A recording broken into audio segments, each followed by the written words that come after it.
사실 이 남녀동수의 민주주의에 대한 논의가 시작된 거는 전 세계적인 그 차원에서 봤을 때 프랑스에서 먼저 논의가 시작이 됐고요. 80년대 할당제 위헌 판결이 있은 후에 90년대에 본격적으로 시작이 됐습니다. 그리고 오늘 이제 중점적으로 프랑스 사례를 중심으로 해서 유럽에서 일고 있는 남녀동수에 대한 말씀을 드리겠는데요. 이들이 한 15년 동안 그 기나긴 투쟁을 통해서 99년 헌법을 바꾸고 또 관련법 2000년 들어와서 관련법을 개정하고 지금 이제 2014년이니까 15년이 또 흘렀죠. 사실 우리 사회, 한국 사회에서 남녀동수에 대한 논의가 나오기 시작한 것은 본격적으로 작년 또 올해가 아닌가 생각이 듭니다. 오늘 그 토론자로 참여하신 또 세 분은 이미 이 주제와 관련해서 상당히 또 연구와 관심을 가지고 고민을 하고 계시고 그런 논의를 오늘 이 자리에 모이신 또 다른 여성 지도자들과 함께 하게 돼서 저는 또 개인적으로 굉장히 뜻깊은 날이 아닌가 하는 생각을 가지고 있습니다. 사실 이제 제목을 주제를 정할 때도 굉장히 많은 과연 어떻게 표현을 해야 이것이 다른 사람과 함께 공유될 수 있을까 고민을 많이 했습니다. 근데 그러다가 마지막에 제가 정한 제목이 민주주의의 새 얼굴이라는 제목을 잡게 됐습니다. 통상 기원전으로 거슬러 올라가는 민주주의에 대한 논의는 상당히 익숙할 것이겠습니다만 정말 한국 사회가 민주주의일 것이냐에 대한 그 논의에 닥쳐서는 과연 그럴까? 라는 의문이 들기도 합니다. 그래서 정말 새로운 얼굴로 민주주의가 한국 사회에 정착이 돼야 되고 시도가 돼야 되고 한다라고 했을 때 그 전략적인 측면의 논의가 바로 동수가 아닐까 하는 생각이 듭니다. 그래서 양성평등, 남녀가 평등한 혹은 정말 다양한 구성원들이 모두가 평등한 사회 혹은 정치가 이루어져야 된다고 했을 때 그건 남녀 동수에 의해서 가능하지 않을까 하는 의미를 갖고 있습니다. 그래서 이제 제목에 대해서 일단 좀 말씀을 드렸고요. 제가 늘 이 주제와 관련해서 고민을 하면서 자문을 하는 게 있습니다. 정말 나는 완전한 신이니까.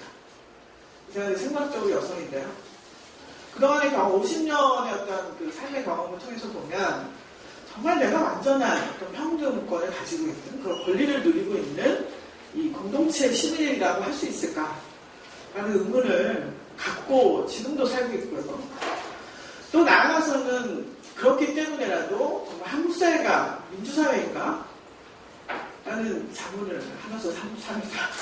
그런데 이제 이런 어떤 질문들 속에서 이걸 좀 해결할 수 있는 뭔가 대전환, 어떤 사고의 전환, 가능한 무엇이 있으면 참 좋겠다라는 그런 생각을 했고요. 그것이 이제 제가 2000년에 그 여성특위 되면 연구과제 지원을 받아서 쓴 것이 이제 남녀동수 논의였습니다. 그런데 한 2년 동안 이루어졌던 프랑스 의회 내에서 하원과 상원을 거치면서 이 동수법을 통과시키는 그런 과정을 의회 속기록을 다 뒤져가면서 간략한 보고서를 낸 바가 있습니다. 그게 벌써 15년이 됐습니다. 그런데 이 논의가 활발하게 이루어지지 못한 것은 과연 누구 책임일까라는 또 생각도 해보고요. 오늘 이렇게 논의를 하게 돼서 정말 기쁘게 생각합니다. 그래서 이런 두 가지 자문을 통해서 정말 이 문제를 해결해 줄 수 있는 것이 남녀동수의 정치가 아닐까라는 생각을 했다는 것입니다. 우리가 사실은 훌륭한 법을 가지고 있습니다. 대한민국의 이런 그 가치, 대한민국에 살고 있는 구성원들의 핵심 가치가 담겨 있는 이 문헌이 바로 헌법이라는 최고법이죠.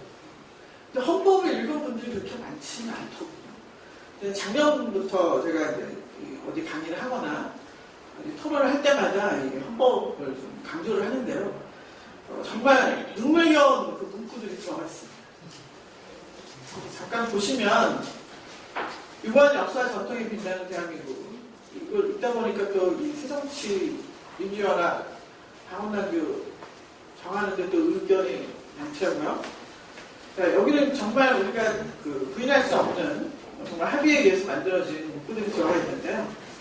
3.1운동으로 건립된 대한민국 정부의 임시정부의 법통과 불이해함과 4.19 민주이념을 계승하고 조국의 민주개혁과 평화적 통일의 사명에 입각하여 정의, 인도와 공포해로서 민족의 단계를 공고히 하고 모든 사회적 폐습과 불의를 타파하며 자유가 조화를 바탕으로 자유민주적 기본 질서를 더욱 확고히 하며 여기 중요하죠.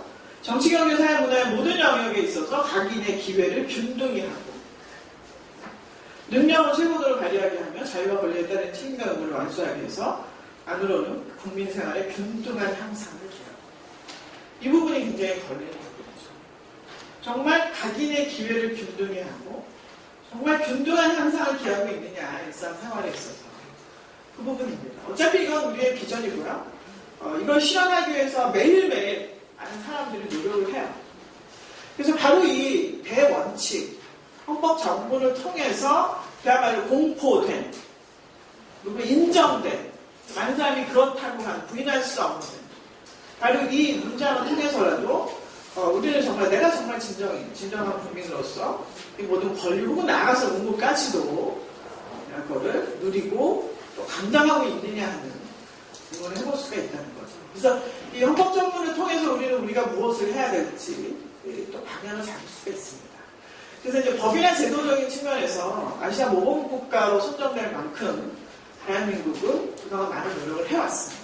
하지만 실질적인 그런 어떤 평등 면에서는 여전히 갈 길이 멀고요. 그런 측면에서 이제 오늘 우리가 과연 어떻게 방향을 정하고 정말 대한민국 민주공화로서 어떤 과제를 안고 있는지 그리고 우리가 무엇을 해야 될지를 좀 논의를 해야 될 것 같습니다.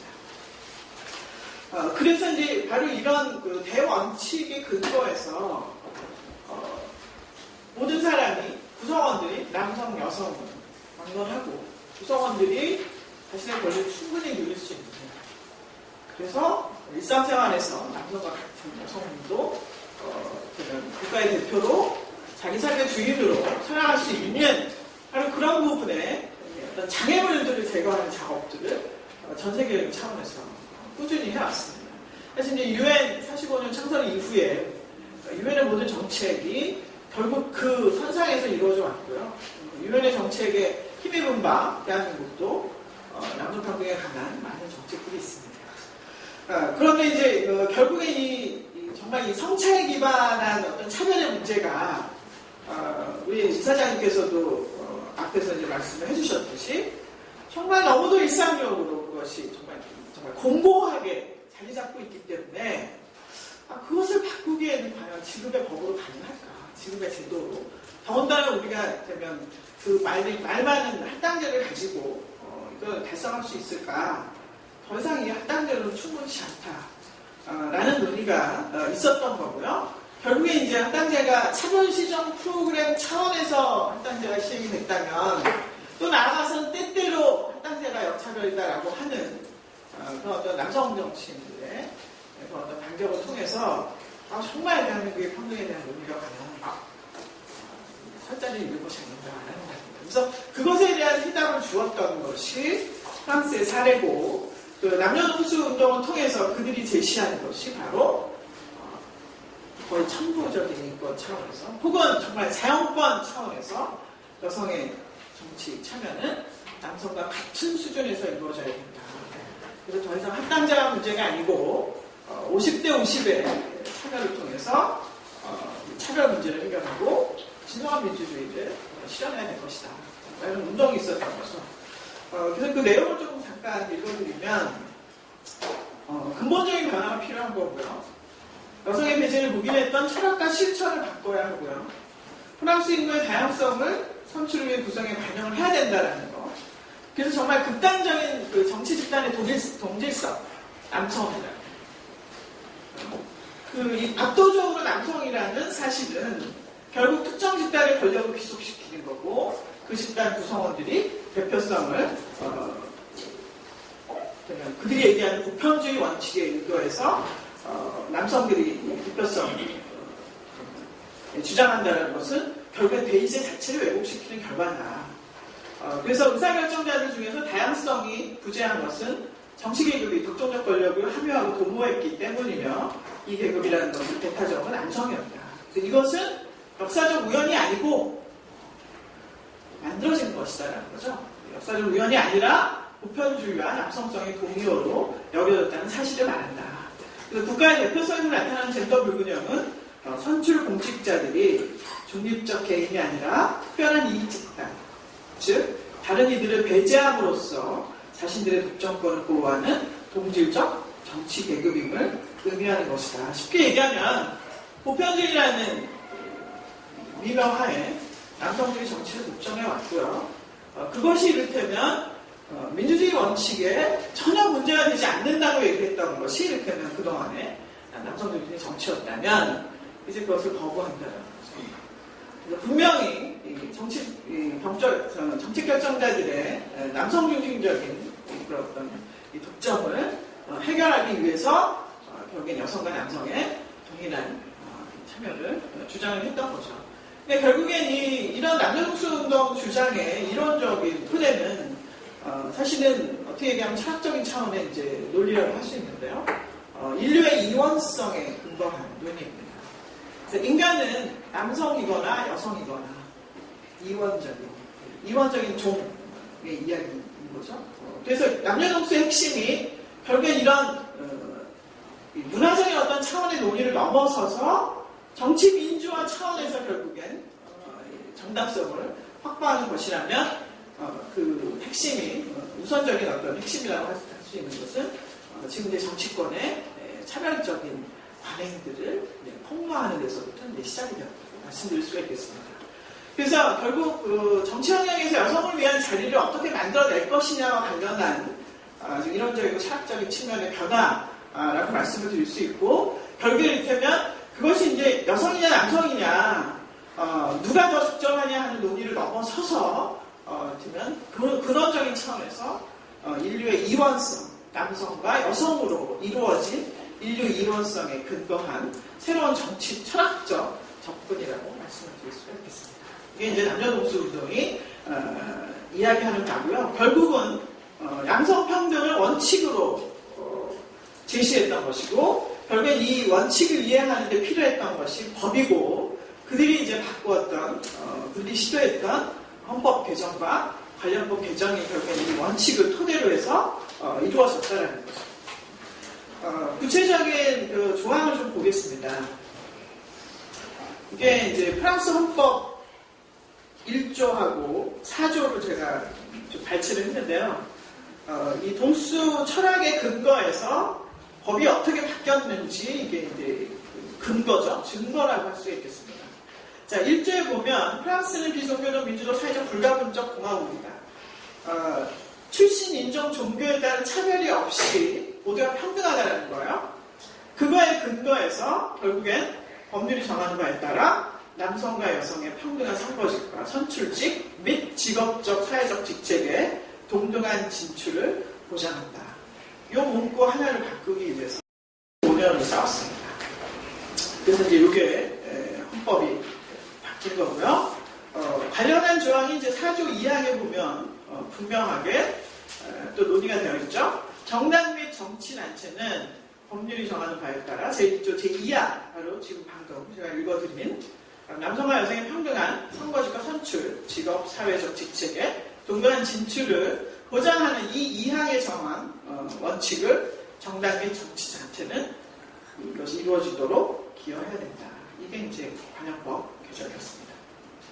그리고 뭐 그 이후에 이루어지는 자세한 기타 조항이 또 따로 있죠. 이 남녀동수 운동이 최근에 와서 사실 이제 프랑스도 그 성과가 점차로 분명하게 나타나기 시작하고 있습니다. 이제 선출의회의 여성, 주로 이제 그 지방의회죠. 여전히 이제 중앙정부 하원 선거에서는 아무래도 소선거제보다 보니까 50%까지는 가지 못하고 있고요. 중요한 건 이제 지방의회에서 이제 변화인데, 지방의회 여성들이 40%, 50% 혹은 뭐 30%, 뭐 그 정도의 어떤 변화가 있었다고 하면, 그런 이제 선출직뿐만이 아니라 이제 임명직에서의 변화도 사실 획기적인 것으로 나타나고 있습니다. 그게 이제 아시다시피 프랑스의 동수 내각입니다.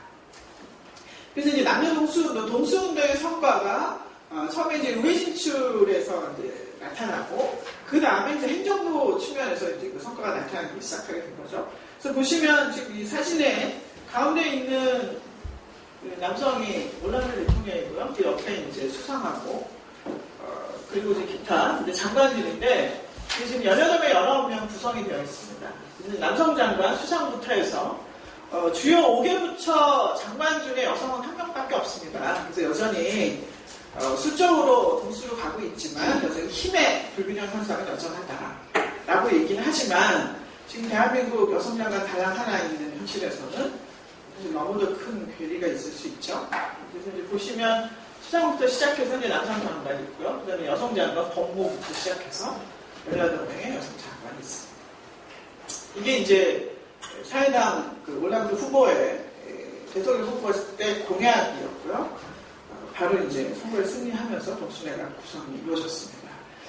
그리고 이제 여성권리부가 새롭게 만들어졌고 이렇게 대통령 수상 여성권리부 장관 삼각대를 중심으로 해서 이제 프랑스 정치가 이루어지고 있습니다. 그 큰 성과가 지금 현재 논의 중인 법 통과를 이제 눈앞에 두고 있습니다만 남녀평등 기본법입니다. 이건 이제 프랑스 역사에서 이제 처음 있는 일이고요. 이게 이제 가장 큰 성과라고 볼 수가 있겠습니다. 그래서 왜 남녀 동수냐라고 했을 때 바로 이제 정치의 장에서 현실 정치의 장, 직접적인 정책을 다루는 그래서 결국엔 모든 사람들의 삶에 영향을 미칠 수 있는 그런 변화들을 가져올 수 있는 정책을 만들어내는 데 있어서 남녀 동수가 이제 작동하고 있다. 이렇게 이해할 수가 있겠습니다. 그래서 이제 불평등 원인을 제거하는데 목표로 둔 기본법이고요. 모든 분야에서는 성평등을 이루기 위한 최초의 기본법이다. 원칙과 영역에서 중앙지방, 각급 공공기관, 모든 수준의 부처를 가로지르는 통합적 접근을 통해서 마련한 구체적인 방법과 정책들을 담고 있습니다. 사실 우리가 작년에 국회의장 여성 아동비례 자문위원회를 구성하면서 봤던 부분이 상당 부분 일치합니다. 그래서 우리가 왜 남녀 동수에 대한 그런 어떤 새로운 어떤 철학적 토대를 바탕으로 해서 50대 50의 남성 여성의 정치 참여를 주장하냐라고 했을 때는 바로 지금 이제 동수내각을 통해서 이루어지고 있는 정책의 변화를 통한 실질적인 양성 평등한 사회를 만들기 위함이다라는 거죠. 그래서 실질적인 평등을 어떻게 담보해낼 것이냐라고 했을 때 모든 부서를 가로지르는 남성과 여성을 대상으로 한 정책을 가장 높은 수준에서 다루고 있다. 그리고 우리 측면에서는 그렇게 가야 된다라는 식의 비전을 가지고 있는 거죠. 지금 현재 보시면 레지온의회가 이게 광역의회거든요. 광역의회 여성 참여 48%고요. 유럽의회 44.4%. 그리고 시의회 35%. 이제 또 단체장으로 또 내려오면 장으로 내려오면 여전히 14%, 7%, 5% 이 수준에 있습니다.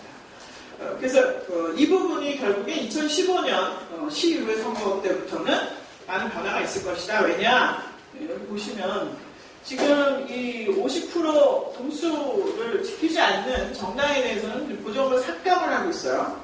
그런데 이제 그게 사실 크지 않은 거죠. 임팩트가 크지 않다 보니까 별로 중요하게 여기지 않아요. 그러다 보니까 이거를 삭감 비율을 2배로 확대를 했습니다. 그래서 이제 2017년부터는 여성 후보 격차의 75%에서 150% 이렇게 해서 이제 삭감을 하게 되면 꽤 좀 무게감이 좀 있죠. 예를 들면 39억 유로 생각. 이거 이제 예를 들 건데요. 여성 후보 비율이 25%밖에 되지 않는다라고 했을 때 기존의 39억 유로, 67억 유로 이제 배로 된다는 겁니다. 그래서 계속해서 이건 뭘 얘기하냐? 계속해서 진화하고 있다는 거죠. 그래서 현실에서의 남녀 정말 평등한 실질적인 평등이 이루어질 때까지 그러면 특히나 이제 사회당 정부 차원에서는 끝까지 가겠다라고 이야기를 하고 있습니다. 또 이제 저희도 이 부분 좀 중요하게 여기는 부분입니다만 장관 산하에 고위공무원을 배치하는 겁니다. 그래서 부서별 평등정책 정기적인 모니터링을 실시해서 평등을 위한 정책이 그야말로 아주 오토매틱하게 이루어질 수 있도록 하는 거죠. 그래서 자율적이고 규칙적인 자동 제어 장치가 되도록 하는 것이 중요해서 바로 이런 제도를 우리는 지금 실시하고 있다는 말씀을 드립니다. 결국 이 동수법, 동수내각 등 동수원칙 확대 실현은 어떤 의미를 가지고 있느냐, 단순히 차별에 관한 어떤 서구적 논쟁을 넘어서서 정의와 민주주의, 평등을 전제로 한 경제성장 등의 틀로 바꾼 역사적 전환의 의미를 지닌다. 사실 우리가 화를 낼 수 있죠. 또 당연히 화를 내야 되고요. 그런데 단지 이제 화를 내서는 상황이 바뀌지 않으니까 화를 충분히 내고 난 뒤에 어떻게 할 것이냐, 이제 정책을 바꾸는 쪽에 그래서 이제 초점이 맞춰져야 됩니다. 그래서 정말 저는 공감이 가는 부분이 이거예요. 여성차별주의자들 많고요. 성혐오주의자들 많습니다. 그래서 결국엔 30% 한당 혹은 공정과정에서의 가점을 부여하는 것을 위헌 판결이다라고 들고 일어나는 남성 중심의 한국 정치가 얼마나 한심하고 정말 과연 이게 언제나 바뀔지 심란하기도 하지만 결국엔 우리의 목표는 그들과의 싸움이 아니라 최종적으로 정책을 바꿔내는 데 있다는 거죠. 나아가서는 한국 정치를 민주적인 정치로 바꾸는 것이 우리의 목표가 되어야 된다는 겁니다. 그래서 남녀동수 운동의 철학은 결국엔 이 모든 이 사고의 패턴을 근본적으로 바꿔내는 데 의미가 있는 거고요. 여성이 그야말로 완전한 개인으로 나아가서 국가를 대표할 수 있는, 공동체를 대표할 수 있는 독립된 인간으로 만들어내는데 사실 남녀동수 운동의 기본적인 의미가 있다고 말씀을 드릴 수가 있겠습니다. 우리는 사실은 지금 남녀동수 운동이 정치 영역의 남녀 불균형 현상에 대한 분노의 표출이었다라고 이제 평가를 받는데요. 사실 어찌 보면 화를 너무 안 내고 있는 게 아닌가라는 생각을 합니다. 분노할 일이 너무 많아요. 저희가 이제 5월에 동일임금의 날 제적 토론회를 또 기획을 하고 있습니다만, 대한민국의 남녀 임금 격차 몇 %인지 알고 계십니까?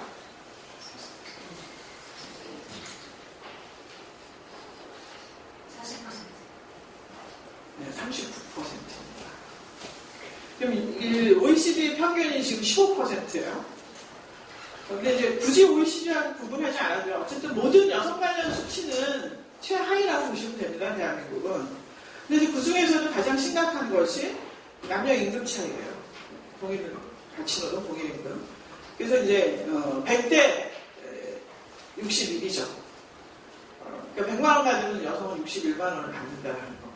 왜 그러냐는 거죠. 근데 그거와 관련해서도 우리는 아직 분노하지 않았어요. 그래서 이제 분노해야 될 굉장히 많은 수치들이 있는 상황이고요. 그걸 통해서 이를테면 이 남녀동수 운동을 중심으로 해서 이제 마지막에 이제 제가 좀 그런 부분에서 말씀을 드리겠습니다만, 결국엔 이 차별을 가시화하는 작업이 가장 중요한 첫 번째 과제가 아닌가 하는 생각인 거죠. 지금 이제 대한민국 남극의 기지 2개 더 지었어요. 그래서 흔히 얘기할 때 국격에 맞는 남녀 평등한 정책들이 나와야 된다. 그렇게 얘기를 하는데요. 지금 남극의 2개 이상의 상설 기준을 보유한 전 세계 10번째 국가가 대한민국입니다. 하지만 기타 수치를 통해서 보면 정말 창피하게 그지없는 상태에 있는 것이 또 대한민국이라는 거죠. 그래서 보시면 세계 여성의 날 부끄러운 한국 여성 관련 통계 뭐 이런 거 있고요. 소치 여품 아시죠? 남성 달랑 하나 들고 왔죠. 사실 그 소치와 관련해서도 좀 생각을 해보시면 근본적으로 남자 선수들이 메달을 따지 못한 이유가 뭡니까? 부패된 조직입니다. 그다음에 안현수 선수 같은 경우 이탈을 했죠. 그런 모든 현상들을 가능하게 한 남성들이 만들어 놓은 조직 문화예요. 결국엔 지금 그걸 다스리지 않으면 대한민국의 남성들은 제 역할을 하는데 상당한 어려움이 있을 것이다. 그래서 이제 소치와 관련해서도 기사를 보시면 이런 얘기가 있어요. 우리나라는 OECD 34개 회원국 중에 여성의 출산율이 가장 높은 국가다. 이런 부분이 있고요. 여성 경제활동 참가율 최저인 거 다 아시죠? 그래서 우리는 정말 여성들은 지금 일어나고 있는 모든 현상들과 관련해서 분노하셔야 됩니다. 그런데 그 분노의 표출이 결국에 남녀 동수 운동을 통해서 조직적이고 체계적으로 이루어져야 해야 하지 않을까 하는 생각이 들고요. 제가 일부러 이거는 좀 사실을 찾아봤습니다.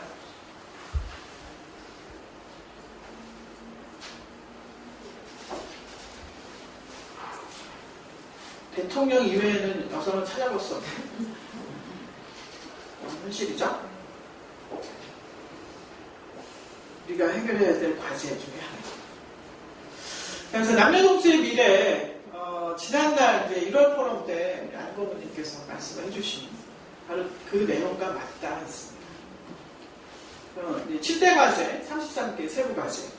지금 우리가 해야 할 일이 이렇게 산적해 있어요. 이 안에는 모든 내용들이 여성 대표성이나 거버넌스 강화, 논의가 다 들어가 있습니다. 그래서 우리가 남녀 동수운동을 통해서 한국 정치를 바꿔놓지 않으면 지금 이렇게 산적한 여러 가지 과제들이 해결이 될 수 없는 그런 난국에 처해 있다라는 말씀을 드릴 수가 있겠습니다. 제가 시간을 보지 않아서 거의 끝날 때가 됐죠? 7분 남으셨습니다. 네. 그래서 이거는 이 자료를 통해서 라이브로 좀 다운을 받으셔서 보시면 될 것 같은데요. 성평등 국회 굉장히 중요합니다. 자세한 내용들 굳이 제가 열거하지 않을 것 같고 또 우리 토론하시는 분들이 좀 더 도와주실 수 있을 것 같고요. 대표성 확대 지금껏 말씀드린 그 부분일 것 같고 김우수 소장님 여성정책조정회의 위원으로 계신데 그게 얼마나 허울 좋은 회의인지는 끝났어요? 그나마 그것도 네. 그래서 이 거버넌스 측면 굉장히 심각한 상황이고요. 아까 말씀드린 대로 여성 경제활동 사실 가장 실질적인 측면에서 여자애 남자애 태어나는 순간부터 차별이 시작되고요. 유튜브 들어가시면 젠더 페이 갭 키워드 쳐보시면 인간이 태어나면서부터 특히 남성 여성 둘 중에 하나잖아요. 우리는 선택권이 없습니다.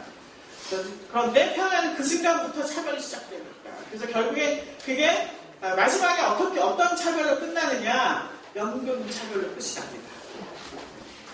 그래서 이를테면 747 해서 70% 어쨌든 사망불 그렇게 갑니다만 좋은 일자리, 좋은 시간제 일자리 좋을 수 있죠. 하지만 그 끝은 남성과 여성의 엄청난 연금 차별로 끝난다는 거 굉장히 심각한 현실입니다.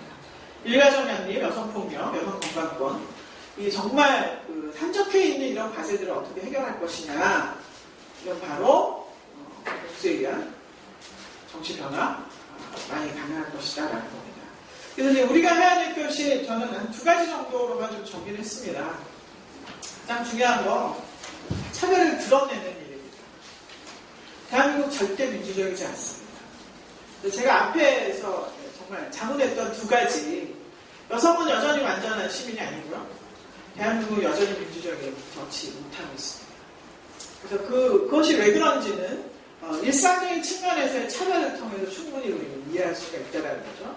그런데 남성과 여성의 그런 엄청난 임금 격차조차도 사람들이 그걸 잘 모르고 있다는 거예요. 39%의 차별이 있다라는 그 사실을 알고 있는 사람이 과연 몇이나 될까요? 그래서 우리가 앞으로 해야 될 일은 이런 공직에서의 여성 부재를 가시화하는 작업. 그래서 다양한 통계 수치를 통해서 얼마나 차별적인 삶이 이루어지고 있는지를 드러내는 일을 해야 된다. 그것이 사실은 독서운동을 통해서 제기된 가장 분명한 현상이었고요. 그리고 나아가서는 젠더 자체를 대표자 선택과 무관하게 만드는 거. 8년 했다고 지겨우니까 여자들 그만해라. 사실 어차피 이제 자치단체에서 삼지 나오신데요. 한 번 더 하고 또 다른 여성이 또 해야 되세요. 이 시국에 잘 치우면 최소한 12명 자치단체장의 여성이 있어야 된다는 그런 부분들. 그래서 결국엔 젠더 자체가 대표자와 전혀 무관하다라는 것을 우리는 오늘 사실 그런 이야기를 하는 자리가 되겠습니다. 그런 부분 굉장히 중요할 것이고요. 그리고 나아가서는 이제 결국에 민주주의는 법의 지배입니다. 법의 지배. 그래서 이제 구성원들 간의 이제 삶의 형태가 법의 상태로 가게끔 만드는 것이 이제 민주주의로 이제 진화인데 이 법 개정 작업 해야 될 것입니다. 그래서 이런 어떤 차별적인 어떤 반응들이나 일상생활의 여러 가지 측면들이 드러나게 되면 결국에 그것이 이제 법이나 정책으로 영향을 미치게 될 것이고요. 그것을 과연 누가 할 것이냐? 남녀 50-50 공이 반반 같이 모여서 하게 될 때 이것은 가능하다는 겁니다. 사실 이제 중요한 것은 자신의 지위와 권력을 지키려고 하는 남성들을 그들과 어떻게 할 것이냐는 건데 당연히 그들의 지지를 얻어야죠. 싸워서는 안 됩니다.